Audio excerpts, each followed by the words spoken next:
भगवति देशिति कण्ठकुटुम्बिनि भूरि कुटुम्बिनि भूरि कृते जय जय हे महिषासुरमर्दिनि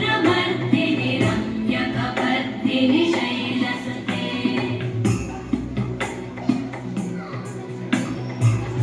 सुरवरवर्षिणि दुर्धरधर्षिणि दुर्मुखवर्षिणि वर्षरते त्रिभुवनपोषिणि शङ्करतोषिणि कल्मषपोषिणि घोषरते तनुजनिरोषिणि विधिसुत